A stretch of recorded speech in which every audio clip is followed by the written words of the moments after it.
Hello, welcome to NBC computer education. SQL ये इसका fourth lecture है और इस लेक्चर में जो भी हम टॉपिक्स कवर करेंगे ये है उनकी लिस्ट। इसमें है sorting records using order by. Order by एक क्लॉज है, उसकी हेल्प से हम रिकॉर्ड्स में सॉर्टिंग कैसे करते हैं और एक से ज़्यादा एट्रीब्यूट्स में भी सॉर्टिंग कर सकते हैं और सेलेक्टेड रोज में सॉर्टिंग कैसे करेंगे लिमिट कीवर्ड के साथ ये बताएंगे आपको। और उसके बाद है ग्रुप बाय हैविंग के साथ कैसे यूज़ करेंगे और कुछ एग्रीगेट फंक्शंस भी हैं, ये बताएंगे आपको हम इसी वीडियो के अंदर। और सबसे इंपॉर्टेंट है एक्सरसाइज। अगर आप हमारे चैनल पर फर्स्ट टाइम आए हैं तो फिर आप ये काम जरूर कर लीजिए, चैनल को सब्सक्राइब करें, बेल आइकन प्रेस करने के बाद अपने नोटिफिकेशंस को ऑन रखें, जिससे कि मैं कोई भी वीडियो अपलोड करूं तो उसका नोटिफिकेशंस आपके मोबाइल फोन पर पहुंच जाए। अब हम बात करते हैं सिंटैक्स ऑफ ऑर्डर बाय की और ऑर्डर बाय का यूज करके हम सॉर्टिंग कैसे करते हैं रिकॉर्ड्स में। तो ये है उनके सिंटैक्स। तो चलते हैं एसक्यूएल में और बताएंगे आपको कि इन सिंटैक्स को हम अप्लाई कैसे करेंगे अपने टेबल के अंदर। ये आ गए हैं माई एसक्यूएल में और अगर आपके सिस्टम में सॉफ्टवेयर इंस्टॉल नहीं है तो आप सबसे पहले इन वीडियोस को देखिए और इसे सीखिए कि कैसे डाउनलोड करते हैं, कैसे इंस्टॉल कैसे करते हैं और कैसे कलर स्कीम चेंज कैसे करते हैं माई एसक्यूएल की, और डाटाबेस कैसे बनाते हैं और उसके अंदर टेबल कैसे क्रिएट करते हैं। जब आप ये सब चीज़ सीख जाएंगे तब आप यहाँ पे आइए। अब मैं आपको बताता हूँ कि कौन कौन से डाटाबेस बने हुए हैं, उनकी हमें लिस्ट देखनी है और कौन से उसके अंदर टेबल है उसको हमें देखना है जिसके ऊपर हम ये सिंटैक्स को अप्लाई करेंगे। तो आप यहाँ पे टाइप करेंगे सिंपल शो डेटाबेसेस। जैसे आप एंटर करेंगे तो डेटाबेस की लिस्ट आपके सामने आ गई। तो कंपनी नाम का हमारा एक डेटाबेस है, इसको हम ओपन कर लेते हैं, यूज कंपनी। ये जैसे एंटर करेंगे तो लिखा है डेटाबेस चेंज, इस डेटाबेस के अंदर आ चुके हैं। अब हम देखना चाहते हैं इसके अंदर कौन कौन से टेबल्स हैं, तो शो टेबल्स आप यहाँ पे लगाएंगे तो ये देखिए टेबल की लिस्ट आ गई। एक ही टेबल है इसके अंदर सिर्फ एम्प्लॉय की, हमें इसको ही खोल कर देखना है तो हम लगाएंगे सेलेक्ट स्टार फ्रॉम एम्प्लॉय और जैसे एंटर करेंगे तो ये देखिए पूरी लिस्ट आपके सामने आ गई। तो 101 102 इस तरह सीक्वेंस में लगे हुए हैं और इसमें 9 हमने डाटा इसमें इंसर्ट कर रखे हैं, 9 रिकॉर्ड इसमें इंसर्ट कर रखे हैं। अब मैं ये वाला सिंटेक्स पे अप्लाई करता हूँ, select star from table name order by this. और ये देखिए जो मैंने कैपिटल में लिखा है, तो अब जब यहाँ अप्लाई करेंगे तो ये आप एज इट इज टाइप करेंगे, वो स्मॉल में टाइप करें या कैपिटल में कोई मैटर नहीं करता माइस्क्यूएल में। तो आपने लिखा सेलेक्ट, उसके बाद स्टार, उसके बाद फ्रॉम, उसके बाद टेबल का नाम हमारे एम्प्लॉय और अब यहाँ पे आएगा ऑर्डर बाय। ऑर्डर बाय के बाद आप यहाँ पे लिखेंगे एट्रीब्यूट का नाम, सपोज डिपार्टमेंट। तो देखिए डिपार्टमेंट की जो एट्रीब्यूट का नाम है इसके अकॉर्डिंग ये सॉर्टिंग करेगा। तो सबसे पहले रिकॉर्ड कौन से आएंगे, जो ए से स्टार्ट है। तो ए वाला तो ये हो गया, देखिए ये सबसे पहले आएगा। उसके बाद ए वाला की ये है, ये पूरी रो उठ करके ऊपर चली जाएगी इसके पास। उसके बाद फिर ये अकाउंट वाला ये है, ये पूरी रो उसके पास यहाँ पे चली जाएगी, तो पूरी रो को ऊपर शिफ्ट करेगा। अब जैसे मैं एंटर करता हूँ ये देखिए पूरी रो अकाउंट वाली सभी एक साथ आ गई, 101 103 वाली और ये 107 वाली। उसके बाद बी वाला नहीं है, सी डी एम मार्केटिंग पहले आता है सेल्स से, तो मार्केटिंग वाला आ गया। उसके बाद फिर सेल्स वाले सारे रिकॉर्ड्स आ गए। तो इस तरीके से हम सॉर्टिंग कर सकते हैं किसी भी कॉलम के अकॉर्डिंग। तो ये हमने डिपार्टमेंट के अकॉर्डिंग को सॉर्ट में किया है। अब मैं सॉर्टिंग करता हूँ सैलरी के अकॉर्डिंग, तो हम यहाँ पे टाइप करेंगे select star from employ order by में स्पेस भी आता है और यहाँ पे टाइप करेंगे आप सैलरी। तो इसमें देखिए सबसे पहले वो रिकॉर्ड आएगा जिसकी सैलरी सबसे कम है, उससे ज़्यादा है, फिर उससे ज़्यादा है, फिर उससे ज़्यादा है। फिर इस तरीके से हम किसी भी फील्ड के अकॉर्डिंग सॉर्टिंग कर सकते हैं। अगर मैं चाहता हूँ कि जिसकी सैलरी सबसे ज़्यादा है सबसे पहले वो रिकॉर्ड आना चाहिए, तो आप एरो की दबाइए, अप एरो की नीचे राइट कॉर्नर में कीबोर्ड में अप एरो की, तो टच करेंगे तो आप ये कमांड वापस आ जाएगी। तो इसी में आप टाइप कर दें सिंपल DESC डिसेंडिंग ऑर्डर। तो जैसे ही आप एंटर करेंगे तो ये देखिए सबसे ज़्यादा जिसकी सैलरी है सबसे पहले वो रिकॉर्ड आएगा, फिर उससे कम, फिर उससे कम, फिर उससे कम।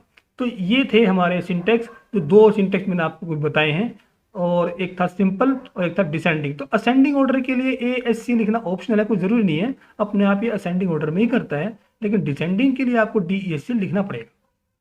अब मैं आपको बताता हूं कि 2 एट्रीब्यूट्स में सॉर्टिंग कैसे करते हैं। एट्रीब्यूट्स का मीनिंग ये है कि जो कॉलम के नाम है डिपार्टमेंट, मेरिट, DOJ, इन्हें कहते हैं एट्रीब्यूट्स। तो अभी हमने जो सॉर्टिंग की थी वो डिपार्टमेंट में की थी और सैलरी में की थी। हम चाहते हैं कि मुझे दोनों कॉलम में एक साथ सॉर्टिंग करनी है, तो हम यहाँ पे सिंपल टाइप करेंगे सेलेक्ट स्टार फ्रॉम एम्प्लॉय और यहाँ पे आ जाएगा ऑर्डर बाय में डिपार्टमेंट सैलरी। तो ये देखिए जैसे हम एंटर करेंगे तो ये सबसे पहले अकाउंट को देखेगा जो कि ए से स्टार्ट है, तो अकाउंट वाले रिकॉर्ड सबसे पहले आएंगे। क्योंकि हमने पहले ऑर्डर बाई में डिपार्टमेंट का नाम दिया है तो पहले डिपार्टमेंट के अकॉर्डिंग सॉर्टिंग करेगा। तो अकाउंट वाले हमारे पास 1 2 3 तीन अकाउंट के हैं, तो उन तीनों अकाउंट में वो अकाउंट सबसे पहले आएगा जिसकी सैलरी सबसे कम होगी। देखिए इसके अकाउंट की सैलरी कितनी है 60,000, इसकी है 54,000 और इसकी है 50,000। तो इट मीन्स ये वाली जो रो है 103 सबसे पहले आएगी, उसके बाद आएगी 54 वाली, उसके बाद आएगी 60 वाली। ऐसे ही फिर ये करेगा सॉर्टिंग मार्केटिंग में। मार्केटिंग का तो एक ही रिकॉर्ड है तो उसके बाद मार्केटिंग का आएगा, चाहे फिर सैलरी कोई भी हो सकती है। उसके बाद जो सेल्स में सॉर्टिंग करेगा, सेल्स वाले आएंगे उसके बाद, तो वो सेल्स सबसे पहले आएगा जिसकी सैलरी सबसे कम है। तो सबसे कम किसकी है 34,000 है, उसके बाद फिर 40 है, उसके बाद फिर 64 है, उसके बाद फिर 70 है। अब देखिए मैं एंटर करता हूँ तो जैसे मैंने आपको बताया बिल्कुल वैसे ही आएगा। अकाउंट के सबसे पहले आएंगे जिसकी सैलरी सबसे कम है पहले वो, फिर उससे ज़्यादा, फिर उससे ज़्यादा, फिर मार्केटिंग का आना ही है उसके बाद, फिर सेल्स वालों में जिसकी सैलरी सबसे कम है पहले ये, फिर उससे ज़्यादा, फिर से ज़्यादा, फिर से ज़्यादा, फिर से। तो हम दो कॉलम में सॉर्टिंग तभी कर सकते हैं जब पहले वाले कॉलम में अगर डाटा रिपीट हो रहे हैं तो हम दूसरा कॉलम भी दे सकते हैं। अगर दूसरे कॉलम में भी रिपीट हो रहे हैं तो हम तीसरा एट्रीब्यूट भी यूज़ कर सकते हैं, राइट। तो इस तरीके से हम सॉर्टिंग का यूज़ करेंगे। और हम चाहते हैं कि अकाउंट नंबर फिर मार्केटिंग फिर सेल तो सही है, हम चाहते हैं कि वो पहले आए अकाउंट जिसकी सैलरी सबसे ज़्यादा है। तो इट मीन्स डिपार्टमेंट तो सॉर्टिंग करेंगे असेंडिंग ऑर्डर में, लेकिन सैलरी में चाहते हैं तो डिसेंडिंग ऑर्डर में आ जाए। तो आप वो क्वेरी आप यहाँ पे एरो की दबाइए और वो वापस आएगी और आप सैलरी के आगे यहाँ पे सिंपल टाइप करेंगे DESC। तो जैसे ही आप एंटर करेंगे तो देखिए अकाउंट वाले ही सबसे पहले आएंगे, लेकिन अब जिसकी सैलरी सबसे ज़्यादा है पहले वो आएगा। क्योंकि हमने डिपार्टमेंट के बाद जो हमने यूज़ किया है एट्रीब्यूट, ये वाला एट्रीब्यूट हमने यूज़ किया सैलरी, उसके बाद हमने DESC डाल दिया है। तो डिसेंडिंग ऑर्डर में लगाएगा सैलरी को और असेंडिंग में लगाएगा डिपार्टमेंट को। नेक्स्ट है सॉर्टिंग इन सेलेक्टेड रोज। अभी जो आपने क्वेरी अप्लाई की थी वो टेबल के अंदर जितनी भी रोज हैं सब पे अप्लाई हो रही थी, लेकिन अब हम चाहते हैं कि हमें कुछ सेलेक्टेड रोज पर ही इस क्वेरी को अप्लाई करना है। तो उसके लिए हम यूज़ करेंगे ये वाला syntax, select star from table का नाम, वेयर कंडीशन, और उसके बाद आएगा ऑर्डर बाई और एट्रीब्यूट का नाम। इसमें आपको याद रखने वाली बात यह है कि वेयर कंडीशन पहले आएगी, ऑर्डर बाई क्लॉज बाद में आएगी। तो अब मैं इसको अप्लाई करता हूँ। सपोज मैं चाहता हूँ कि मुझे सिर्फ अकाउंट वाले जो अकाउंट डिपार्टमेंट में बंदे काम करते हैं सिर्फ उनकी लिस्ट देखनी है, और वो भी सैलरी के अकॉर्डिंग। मीन्स जिसकी सैलरी सबसे कम है पहले वो, फिर उससे ज़्यादा वाला, फिर उससे ज़्यादा वाला, लेकिन सिर्फ देखने वही हैं जो अकाउंट डिपार्टमेंट में काम करते हैं। तो हम लगाएंगे select star from employ table का नाम, और यहाँ पे आएगा where condition, where department is equal to, और यहाँ पे आएगा अकाउंट। और ये सब क्वेरीज हम सिंपल क्वेरीज हैं चल रही है अभी, वो हम बता चुके हैं आपको प्रीवियस वीडियोस में भी, उनसे भी आप सीख सकते हैं। तो department is equal to account, अगर आप यहीं पे एंटर करेंगे तो सिर्फ अकाउंट वाले सभी रिकॉर्ड्स आपको यहाँ पे शो हो जाएंगे, लेकिन सॉर्टेड ऑर्डर में नहीं आए। आपको सॉर्ट ऑर्डर में लाने के लिए इसी क्वेरी को आप अप एरो की से वापस लाइए और इसी में डाल देंगे हम ऑर्डर बाई और उसके बाद यहाँ पे सैलरी। और जैसे आप एंटर करेंगे तो ये देखिए आएंगे अकाउंट वाले ही, लेकिन सबसे कम सैलरी वाला पहले आएगा, उससे ज़्यादा वाला उसके बाद आएगा, और उससे ज़्यादा वाला उसके बाद आएगा। अगर आप चाहें तो इसमें डिसेंडिंग ऑर्डर भी लगा सकते हैं। तो इस तरीके से हम सेलेक्टेड रो पे भी इन क्वेरीज को अप्लाई कर सकते हैं, राइट। उसके बाद हम चाहते हैं कि select star from table name limit. अब देखिए लिमिट क्या खेल है। लिमिट में क्या होता है कि सपोज आपने क्वेरी अप्लाई की सेलेक्ट स्टार फ्रॉम एम्प्लॉय, ये हमने क्वेरी अप्लाई की, तो इससे क्या हुआ कि सभी रोज इसने शो कर दिए पूरी टेबल के अंदर। अगर आप इसके सामने लिख देंगे यहाँ पे लिमिट 1, तो ये समझ जाएगा कि आपको स्टार्टिंग की एक रो शो करनी है। ये देखिए एक रो शो हो जाएगी स्टार्टिंग की। और अगर आपने ये क्वेरी अप्लाई की, ये वाली देखिए सेलेक्ट स्टार फ्रॉम दिस इस तरीके से, उसके बाद अगर आप यहाँ पे टाइप कर देंगे लिमिट 1, तो ये क्या करेगा सिर्फ अकाउंट वालों में ही जो सबसे पहले रो थी सिर्फ उसको शो करेगा।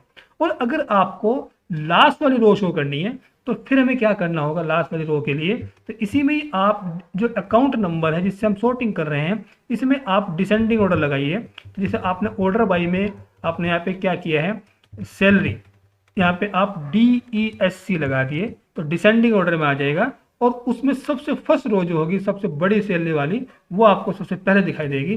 देखिए फिलहाल जो आ रही थी हमारे पास 50,000 वाली आई रो अब जो आएगी वो सबसे लास्ट वाली जो सबसे बड़ी सैलरी वाली रो है अब वो आपको दिखाई देगी। तो इस तरीके से हम लिमिट का भी यूज कर सकते हैं कि आपको कौन सी रो फर्स्ट रो आपको देखनी है। और इसमें एक चीज और भी है कि कुछ जरूरी नहीं है कि आप यहाँ पे लिमिट 1 ही लिखें, आप चाहें तो फ्रॉम एम्प्लॉय और आप यहाँ पे लिख सकते हैं लिमिट 3। तो आप देखिए एम्प्लॉय टेबल में से ये स्टार्टिंग जो 3 रोज है ये वही शो करेगा। तो ये अच्छी कमांड है कि आप इसमें सिलेक्टेड रोज भी देख सकते हैं। नेक्स्ट है aggregate functions and distinct close. अगर एग्रीगेट फंक्शंस की बात करें तो उसमें सम, एवरेज, मैक्स, मिन, काउंट ये है एग्रीगेट फंक्शंस। और इसका जो सिंटेक्स है वो ये है सेलेक्ट पहले आप टाइप करेंगे, उसके बाद यहाँ पे कोई भी फंक्शन का नाम और ब्रैकेट के अंदर आपको देना पड़ेगा उस एट्रीब्यूट का नाम टेबल के जिस पे आपको इन फंक्शन को अप्लाई करना है, फिर फ्रॉम और टेबल का नाम। उसके बाद अगर आप एक से ज़्यादा फंक्शन यूज करना चाहें एक टाइम में तो फिर आप ऐसे यूज करेंगे सेलेक्ट फंक्शन 1, एट्रीब्यूट 1, फंक्शन 2 और एट्रीब्यूट 2। इस तरीके से आप एक से ज़्यादा फंक्शन एक साथ में भी यूज कर सकते हैं। और उसके बाद बताएंगे आपको हम कि सेलेक्टेड रो और डिस्टिंक्ट क्लोज को कैसे यूज करते हैं इन फंक्शन के साथ। तो चलते हैं एसक्यूएल में और बताते हैं इनको कि कैसे अप्लाई होंगे। ये आ गया माई एसक्यूएल में और अब यहाँ पे हमें ये सिंटेक्स अप्लाई करना है। सेलेक्ट फंक्शन का नाम, इनमें से कोई भी फंक्शन आप यूज करेंगे, फिर एट्रीब्यूट का नाम और फ्रॉम और फिर टेबल का नाम। तो आप यहाँ पे टाइप करेंगे सिंपल सेलेक्ट सम और ब्रैकेट में सैलरी। यहाँ पे वो नाम देंगे जिस कॉलम का आपको टोटल करना है, सम करना है, और यहाँ पे लिखेंगे इसके बाद फ्रॉम और टेबल का नाम एम्प्लॉय। जैसे एंटर करेंगे तो देखिए इस पूरे कॉलम को इसने आपको टोटल करके शो कर दिया है। लेकिन यहाँ पे जो हेडिंग लिखा हुआ आएगा वो आएगा जो आपने यहाँ पे लिखा हुआ है। हम चाहते हैं यहाँ पे लिखा हुआ है टोटल सैलरी। तो फिर आप इसी क्वेरी को वापस लाइए और इसमें यहाँ पे डबल कोट्स के अंदर टाइप कर दीजिए टोटल सैलरी। इसे बोलते हैं डिराइव्ड एट्रीब्यूट, ये बता चुके आपको प्रीवियस वीडियो में भी। और जैसे एंटर करेंगे तब देखिए टोटल सैलरी लिखा हुआ आ रहा है। अब मैं चाहता हूं मुझे एवरेज फाइंड आउट करना है, तो उसके लिए आप सिंपल टाइप करेंगे सेलेक्ट एवीजी। किसी एसक्यूएल में हम एवरेज पूरा भी लिखते हैं, वो डिपेंड करता है आप कौन सा सॉफ्टवेयर यूज कर रहे हैं। तो सेलेक्ट एवीजी और फ्रॉम और यहाँ पे फिर से वही टेबल का नाम देंगे। तो अब ये इसका एवरेज निकालना कोई ना कोई थोड़ी प्रॉब्लम रह गई है। यहाँ पे देखिए एवीजी के अंदर हम फील्ड का नाम लिखना भूल गए हैं, तो आप यहाँ पे टाइप कीजिए सिंपल सैलरी। तो ये सैलरी का ये एवरेज शो करेगा। ये देखिए यहाँ पे इसका ये एवरेज आ गया है। और अगर आप चाहते हैं तो एक साथ 2 फंक्शन भी यूज कर सकते हैं, इस सिंटेक्स को यूज करेंगे। तो आप लिखेंगे सेलेक्ट, पहले सेलेक्ट आएगा, उसके बाद फंक्शन का नाम, सपोज मैंने यूज किया मैक्सिमम, और यहाँ पे सैलरी, फिर मिनिमम और यहाँ पे भी सैलरी, और फिर फ्रॉम में जाकर देखेंगे टेबल का नाम। तो इससे क्या होगा, पूरी टेबल में जो कॉलम है हमारा सैलरी का उसमें हाईएस्ट और लोवेस्ट सैलरी यहाँ पे फाइंड आउट करके शो कर देगा।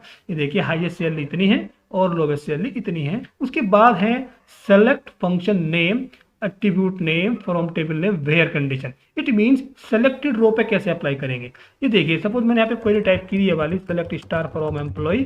ये हमारे पास है जितनी भी रो है सबकी लिस्ट आ गई है। और हम ये चाहते हैं कि जो अकाउंट डिपार्टमेंट में काम करते हैं मुझे उन सब का टोटल देखना है। तो हम यहाँ पे टाइप करेंगे सेलेक्ट सम सैलरी और फ्रॉम में डाल देंगे एम्प्लॉय, और उसके बाद कंडीशन डालनी पड़ेगी where department is equal to account. तो ये सिर्फ उन्हीं का टोटल करेगा जो अकाउंट डिपार्टमेंट में काम करते हैं, सबका नहीं करेगा। तो आप सेलेक्टेड रो भी देख सकते हैं, राइट। उसके बाद फंक्शन है हमारा काउंट। अब ये काउंट दे क्या करता है, सपोज मैंने यहाँ पे डाल दिया सेलेक्ट काउंट और यहाँ पे डाल देंगे आप स्टार और यहाँ पे फ्रॉम टेबल का नाम। तो जैसे आप एंटर करेंगे तो ये बता देगा कि पूरी टेबल में कितनी रो है। तो इससे मालूम हो गया कि हमारे कंपनी में कितने एम्प्लॉय काम करते हैं, उनकी लिस्ट आ गई, राइट। उनका नाम नंबर आ गया कि 9 इसमें एम्प्लॉयज ऑलरेडी काम करते हैं। और यहाँ पे जो हमने स्टार लिखा है, आप यहाँ पे किसी कॉलम का नाम भी लिख सकते हैं। सपोज मैंने यहाँ पे किसी कॉलम का नाम दिया, सपोज मैंने यहाँ पे दे दिया है डिपार्टमेंट। तो जैसे आप डिपार्टमेंट टाइप करके एंटर करेंगे तो तब भी ये 9 ही शो करेगा, क्योंकि जो हमारी टेबल है ये सेलेक्ट एम्प्लॉय से चेक कर लेते हैं, सेलेक्ट फ्रॉम एम्प्लॉय। तो इसमें देखिए इसमें जो डिपार्टमेंट का जो कॉलम है इस 1 2 3 4 5 6 7 8 9 इसमें वैल्यूज भरी हुई है। और अगर आप स्टार लगाते हैं तो ये पूरी रो को चेक करता है, एक फिर रो फिर 3 इस तरीके से। तो आप कॉलम का नाम भी लिख सकते हैं, स्टार भी लिख सकते हैं। लेकिन अगर किसी कहीं पे सपोज हमारी कोई वैल्यू मिसिंग है तो फिर ये उसको काउंट नहीं करेगा। तो ये कॉलम का नाम देने से उनकी वैल्यू को चेक करें कितनी वैल्यूज इसके अंदर है। अगर आप स्टार लगा देते हैं तो पूरी रो को देखता है कितनी रो उसके अंदर है। और अगर सपोज ये क्वेश्चन है कि हमें फाइंड आउट करने हैं कि सेल्स डिपार्टमेंट में कितने एम्प्लॉय काम करते हैं, तो हम टाइप करेंगे सेलेक्ट और काउंट और यहाँ पे स्टार और फ्रॉम आएगा एम्प्लॉय टेबल का नाम और वेयर कंडीशन डाल देंगे department is equal to sales. तो जैसे आप एंटर करेंगे तो ये बता रहा है कि 5 एम्प्लॉय हैं जो सेल्स में काम करते हैं। तो इस तरीके से हम इन फंक्शन को यूज भी कर लेते हैं। अब डिस्टिंक्ट को देखिए, सबसे पहले आप टेबल चेक किए, हमारे पास ये टेबल है और इसमें मैंने कमांड लगाई है सेलेक्ट काउंट और मैंने यहाँ पे दिया डिपार्टमेंट और उसके बाद फ्रॉम एम्प्लॉय। तो ये क्या रिजल्ट देगा 9, क्योंकि इसमें 9 वैल्यूज हैं और हम चाहते हैं कि मुझे ये शो करना है कि हमारी कंपनी में कुल कितने डिपार्टमेंट हैं। तो हम लिखेंगे सेलेक्ट, उसके बाद यहाँ पे लिखेंगे हम काउंट और आप यहाँ पे टाइप कर देंगे डिस्टिंक्ट और अब यहाँ पे आएगा डिपार्टमेंट और उसके बाद फ्रॉम एम्प्लॉय। अब ये देखिए क्या शो कर रहा है 3, क्योंकि इसने क्या किया डिस्टिंक्ट ने, अगर कोई डिपार्टमेंट बार बार रिपीट हो रहा है तो उसको ये एक ही बार काउंट करेगा। इट मीन्स अगर मैं आपको दिखाता हूँ सेलेक्ट डिपार्टमेंट, अगर इसे डाल देता हूँ मैं फ्रॉम एम्प्लॉय, तो ये देखिए डिपार्टमेंट का पूरा कॉलम आ गया। और इसी में अगर मैं यहाँ पे डिपार्टमेंट से पहले डिस्टिंक्ट लगा देता हूँ डिस्टिंक्ट, तो ये डिस्टिंक्ट से क्या होगा कि जो डिपार्टमेंट के अंदर वैल्यूज भरी हुई रिपीट हो रखी है तो ये उनको सिर्फ एक ही बार शो कर रहा है। ये काम करता है डिस्टिंक्ट, तो इसलिए हमने वो काउंट से पहले डिस्टिंक्ट लगाया। तो इस तरीके से हम फंक्शंस को भी यूज कर सकते हैं। नेक्स्ट है ग्रुप बाई। ग्रुप बाई का जो काम है बेसिकली वो ये है कि जो टेबल के अंदर आपने रो इंसर्ट की हुई है उनका ग्रुप बनाने के लिए होता है। और इसका जो सिंटेक्स है कुछ इस तरीके से है, सेलेक्ट एट्रीब्यूट का नाम फिर फंक्शन का नाम। आप यहाँ पे वो फंक्शन का नाम देंगे जो आप पीछे पढ़ चुके हैं, सम मैक्स मिन इस तरह का, और यहाँ पे फिर वही एट्रीब्यूट का नाम आएगा ब्रैकेट के अंदर, फिर फ्रॉम टेबल का नाम और ग्रुप बाय में उस एट्रीब्यूट का नाम देंगे जिस एट्रीब्यूट के अकॉर्डिंग आपको ग्रुप बनाना है। और यहाँ पे भी जनरली वही एट्रीब्यूट का नाम देते हैं जो आप यहाँ पे यूज करते हैं। ये चलते हैं MySQL में और बताते हैं आपको कि कैसे इनको अप्लाई करते हैं।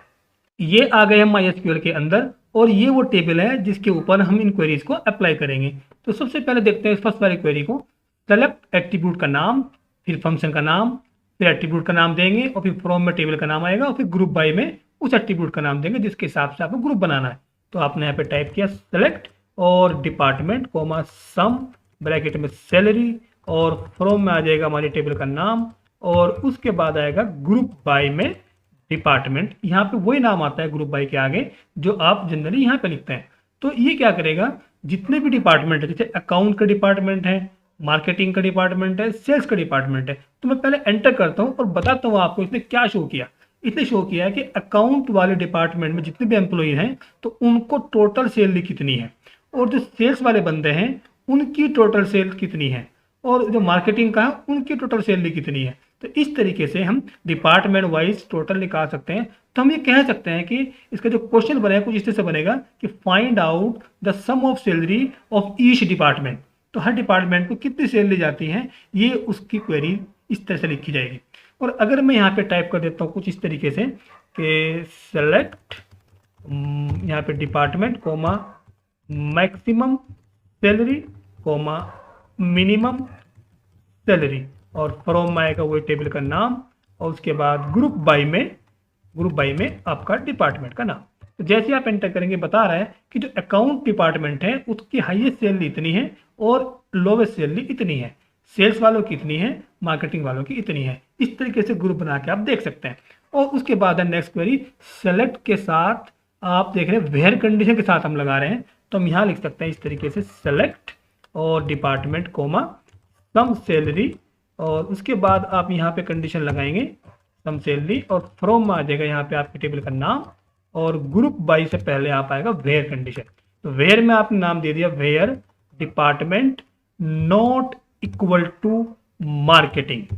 तो ये कंडीशन डाल दी मैंने कि जिसका डिपार्टमेंट मार्केटिंग नहीं है उसको छोड़ के बाकी सबका आपको शो करना है सम हर डिपार्टमेंट के हिसाब से। और यहाँ पे लिखें ग्रुप बाय डिपार्टमेंट। तो ये देखिए क्या कर रहा है, इसने सिर्फ मार्केटिंग वाले को छोड़ दिया, बाकी इसने सबका शो कर दिया। तो वेयर के साथ भी आप ग्रुप बाय लगा सकते हैं।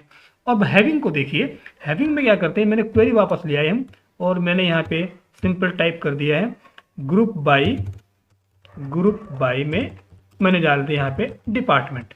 और अब ये देखिए अगर मैं यहाँ पे एंटर करता हूँ तो ये डिपार्टमेंट वाइज सबका ये सम शो कर रहा है। अब मैंने इसमें फंक्शन थोड़ा चेंज कर दिया है, मैंने यहाँ पे डाल दिया काउंट। काउंट और आप चाहो तो यहाँ पे लिख सकते हैं, डेटा एट्रीब्यूट बना देंगे नंबर ऑफ एम्प्लॉइज, तो ये बंद कर देंगे। तो इससे क्या पता चलेगा हमें, ये बता रहा है कि हर डिपार्टमेंट में कितने कितने एम्प्लॉय काम करते हैं। काफ़ी अच्छी क्वेरी है। अकाउंट में इतने एम्प्लॉयज काम करते हैं, और सेल्स में इतने एम्प्लॉय काम करते हैं, और मार्केटिंग में इतने एम्प्लॉय काम करते हैं। अब मैं इसमें हैविंग लगा देता हूँ। हैविंग में मैंने यहाँ पे डाल दी थी कि आगे हैविंग, और हैविंग में डाल दिया मैंने काउंट स्टार, और यहाँ पे ग्रेटर देन 1। ये मैंने कंडीशन डाल दी कि उन्हीं के डिपार्टमेंट को शो करना है, उन्हीं के एम्प्लॉयज को शो करना है जिन्हें काउंट करने के बाद अगर एक से ज़्यादा एम्प्लॉय आते हैं उनको शो करना है, एक से कम अगर है तो उनको शो नहीं करना। इट मीन्स मार्केटिंग वाला नहीं आएगा, क्योंकि इसमें एक ही बंदा काम करता है। तो जैसे एंटर करेंगे तो ये देखिए वो नहीं आया, क्योंकि आपने यूज़ किया यहाँ पे काउंट स्टार ग्रेटर देन 1। ये काउंट करने के बाद जो वैल्यू आएगी अगर वो 1 से ज़्यादा है तो उसको शो करना है, राइट। नेक्स्ट है एक्सरसाइज। अब ये एक्सरसाइज हमें सोल्व करनी है, और इसमें करना यह है कि कंपनी नाम का आपको डाटाबेस बनाना है, और उसके अंदर प्रोडक्ट नाम की एक टेबल क्रिएट करनी है, और उस टेबल के अंदर ये सभी एट्रीब्यूट्स आपको ऐड करने हैं। लेकिन डाटा जो इंसर्ट करेंगे वो 1 2 3 इन 3 फील्ड को छोड़कर बाकी सभी फील्ड्स में आपको वैल्यू इंसर्ट भी करनी है, क्योंकि ये इनकी जो वैल्यूज़ हैं वो हम कैलकुलेट करेंगे तब इनके अंदर वैल्यू आएगी। और इनके अंदर क्या कैलकुलेशन होगी, क्या कंडीशंस होगी, ये है उसकी कंडीशंस।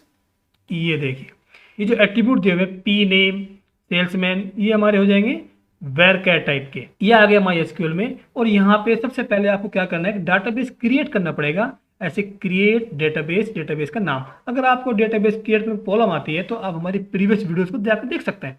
तो उसके बाद डाटाबेस बनाने के बाद आप क्या करेंगे, यूज कंपनी, इससे डाटाबेस के अंदर आ चुके। अब आपको वो टेबल क्रिएट करनी है, क्रिएट टेबल, और टेबल का नाम, और जितने भी एट्रीब्यूट्स हैं उन सब की आप डिटेल यहाँ पे भरेंगे। जैसे पी नेम, जैसे ये देखिए पी नेम, और ये वेर कैट टाइप का आ जाएगा, ये भी वेर कैर में आएगा, ये इंटीजर में आएगा। जिसमें न्यूमेरिक वैल्यू वाली वो इंटीजर में आएगा, बाकी सब वेर कैर में आ जाएंगे। तो इस तरीके से हमने सबके एट्रीब्यूट्स की डिटेल हमने यहाँ पे देखे डाल दी है। और अब यहाँ पे लिखा आएगा क्वेरी ओके। इट मीन्स हमारी टेबल क्रिएट हो चुकी है। अब इस टेबल के अंदर हमें ये डाटा इंसर्ट करने, तो डाटा इंसर्ट करने की मैंने क्वेरी लगा दी है, इंसर्ट इनटू टेबल का नाम, और उन एट्रीब्यूट के नाम रखे मैंने यहाँ पे जिनके अंदर वैल्यूज इंसर्ट करनी है, जैसे एसी, और हमारा सेल्समैन का नाम, फिर सेल, और फिर मंथ का नाम। तो उन्हीं एट्रीब्यूट्स का नाम देंगे जिन एट्रीब्यूट्स आपको वैल्यू डालनी है। इस तरह मैंने सारी वैल्यूज देखिए मैंने इंसर्ट कर दी है। इंसर्ट करने के बाद अब यहाँ पे देखिए मैंने यहाँ पे क्वेरी अप्लाई की, ये वाली सेलेक्ट स्टार फ्रॉम प्रोडक्ट, और जो आपने डाटा इंसर्ट किए हैं वो पूरी टेबल में बना के दिखाई है, और जिनमें हमने इंसर्ट नहीं किए उसमें ऑटोमेटिकली ये नल वैल्यू ऑटोमेटिकली फिल कर लेता है, राइट। अब यहाँ पे हम इन क्वेरीज को अप्लाई करते हैं। पहली क्वेरी है एसी पर 10% है, बाकी सबका 5%, सेल का कमीशन कैलकुलेट करना है। तो आप यहाँ पे यूज करेंगे अपडेट। ये बता चुके आपको हम अपडेट को प्रीवियस वीडियोज में। तो अपडेट में आएगा अपडेट टेबल का नाम, product, set commission is equal to sale into 10/100। और अगर आप यहीं पे एंटर कर देंगे तो सबका कमीशन 10% कैलकुलेट हो जाएगा। लेकिन कैलकुलेट करना है हमें सिर्फ एसी का 10%, तो आप वेयर में कंडीशन डाल देंगे, where P name is equal to, और यहाँ पे आ जाएगा एसी, इस तरीके से, और एंटर कर देंगे। तो ये क्वेरी अप्लाई हो चुकी है। देखने के लिए आप क्या करेंगे, सेलेक्ट स्टार फ्रॉम प्रोडक्ट। तो ये देखिए सेल्स कमीशन कैलकुलेट होके आ गया है एसी वालों का, और बाकी सबका 5% निकालना है। तो एरो की से आप ये क्वेरी वापस लाइए जो हमने अभी अप्लाई की थी, ये वाली कमीशन वाली, और इसमें यहाँ पे 10 की जगह आप टाइप कर देंगे 5, और यहाँ पे जो कंडीशन आएगी यहाँ पे इक्वल टू की जगह आप नॉट इक्वल लगाएंगे। तो इसी के अलावा जो बाकी बचेंगे उन सबका 5% आ गया। चेक करने के लिए आप सेलेक्ट स्टार फ्रॉम प्रोडक्ट, ये देखिए कमीशन निकल के आ चुका है।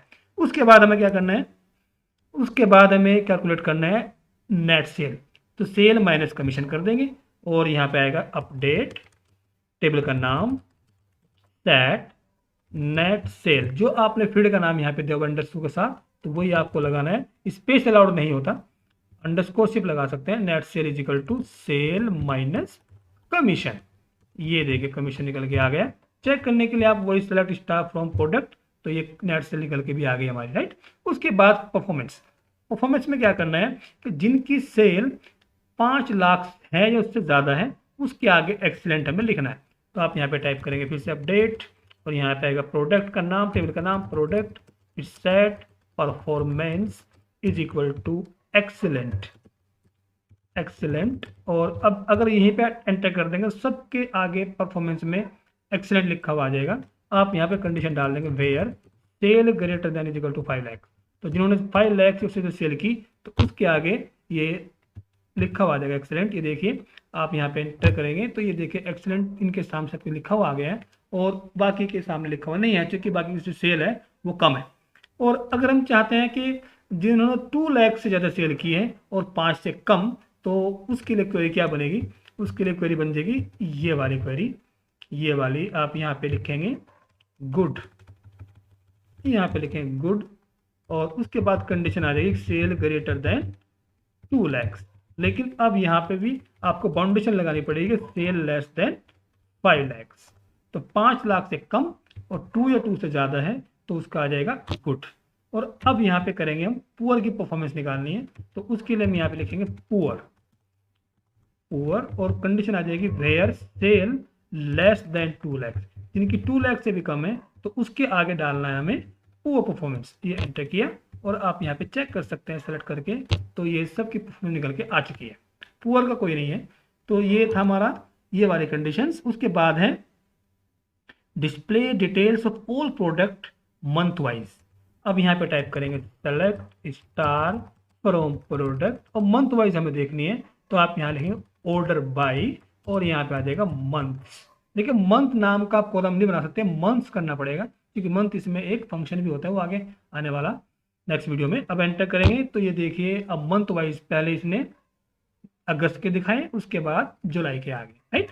और नेक्स्ट क्वेरी हमारे पास कि display details of AC product, सिर्फ एसी वालों की डिटेल देखनी है which are sold by Rahul, जो राहुल ने सेल की थी।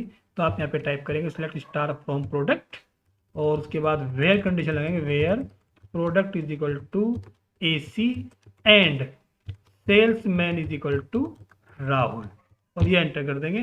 तो इसमें कहीं ना कोई मिस्टेक रह गई है, प्रोडक्ट की शायद स्पेलिंग गलत होगी, यहाँ पे मिस्टेक है। देखिए select star from product, table का नाम हो गया वेयर प्रोडक्ट, इसमें कॉलम का नाम आपने पी नेम दिया हुआ है, देखिए तो आपको पी नेम ही यूज करना पड़ेगा।